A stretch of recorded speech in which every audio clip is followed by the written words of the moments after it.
I sincerely hope that every single one of you takes something away that you did not know that is going to help you go from a place to a place with your business.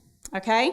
So I'm going to hand over to you, Zoe Cairns, and thank you very much. Thank you. Question at the back. If you are responding to someone's comment, I've heard that if you use the reply function, that it doesn't count. Do you have to actually use the comment section to reply, or can you reply to their comment? I would reply. I've heard the other way.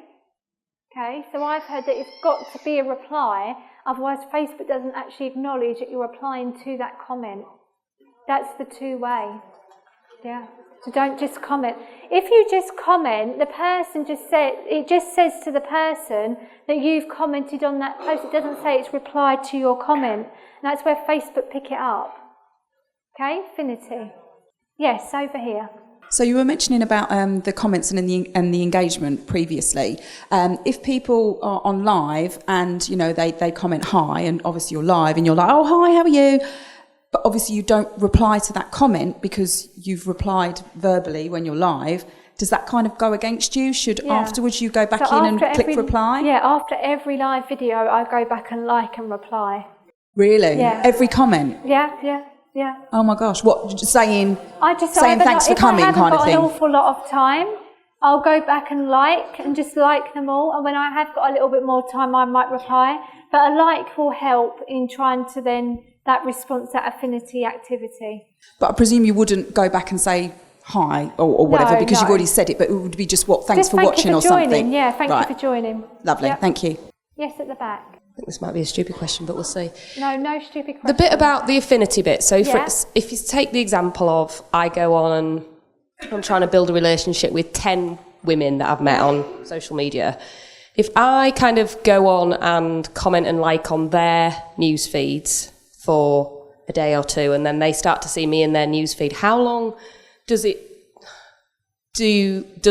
Facebook keep you connected, I suppose? How do you have to do it? 2 or 3 days, because 2 or 3 days? Yeah, 2 or 3 days, yeah.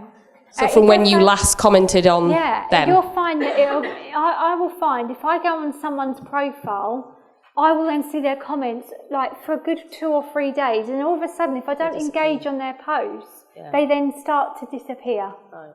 And this is why you need to post on a regular basis. Great content. Yeah.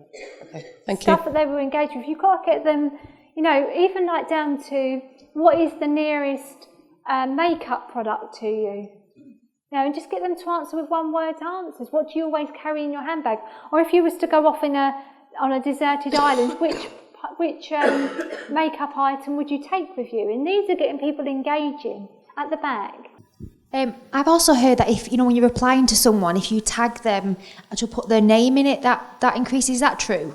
It does. It helps you with the affinity part, tagging, but don't tag inappropriately. No, like if someone say like oh thank you, and like Emma comments and I say hi Emma, reply to her that way rather than just saying thanks. Yeah, you can do that as well. Yeah. Does that help the algorithm? I feel a reply and comment is enough from what we've been working with clients, so you can do that extra little thing, yeah. It's all trial and error. What might work for you might not work for another individual, because you might have one person might do more affinity and the other might have more weight in their posts. And the algorithm changes from individual to individual, and it's all very much a trial and error process. Over here, sorry. So in the beginning, I think I was trained as in if somebody purchases something, you've done kind of a bulk order, you would, put some kind of visual and say, oh, thanks so much, blah, blah, blah, blah, blah, blah, your purchases are on the way or whatever. I kind of think that's quite spammy now. Am I kind of right to think that we should really stay clear? Client data. Right, so that's what I always felt. Data protection is that you people should get authorised by them that you're right to mention it. I don't know what's in your presenter agreements, but client data should be protected, and some people might not want to be. If I purchase a product from somewhere and I don't want people to know, that could be really sensitive. So I wouldn't do that. Okay. A question here. Is there a limit on how many people you sort of see in your feed, because every week I try and start at the bottom of my friend list and interact with people that I've not interacted with for a while, but I'll do that for like an hour and try and do like 100 people. Am I wasting my time? Am I not going to see 100 people on my feed? Is there kind of like a limit as to what they'll show you? I don't know that. That's, Right. It just depends on, if you engage with those 100 people, how far can you go down that time feed and read through? Does that make sense? Yeah. So if you was engaging with 100 people, would that person go right through their feed and then see your post? You're engaging with them on a regular basis, however they might not want to engage with you, so therefore they don't see your posts. Right. So it's got to be, like I mentioned, Two-way. a two-way Yeah. communication channel. Okay. That's Thank where you see those feeds. Okay, so someone's just mentioned about the time decay. Time decay is the amount of time that it will stay on someone's home feed. That's determined by how much affinity, how much engagement will then determine how long it stays on the timeline, which then determines how much engagement you get.